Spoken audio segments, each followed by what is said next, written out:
Thomas is famously known as the Little Blue #1 tank engine, but he wasn't always painted blue.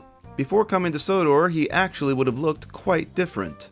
So what did he actually look like before making his way to the Northwestern Railway? Thomas is canonically an E2 class tank engine from the London, Brighton and South Coast Railway, or LBSC for short. As stated in the Island of Sodor book, Thomas arrived on Sodor in 1915, still during the pre-grouping years. In the origin story movie, The Adventure Begins, Thomas arrives on Sodor wearing a green paint job with white lining and LBSC painted on his side tanks. He even mentions that he came from Brighton. Where are you from? Oh, Brighton, on the mainland. A very nice reference to lore canon, however the paint job isn't a real one. The LBSC never painted any of their engines in green with white lining.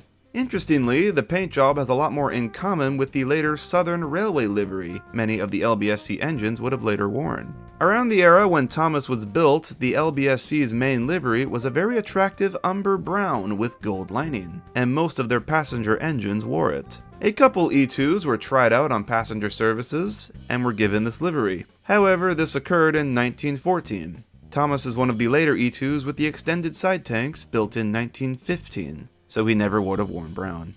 Thomas indeed would have worn the very basic LBSC black, as shown here. Not the most exciting livery in the world, and he would have only had it for a very short time, as he went to Sodor the same year he was built. For all we know, he may not have even been painted in a livery. Audrey doesn't state the exacts of how Thomas got to Sodor, so really it's all up to our own imagination.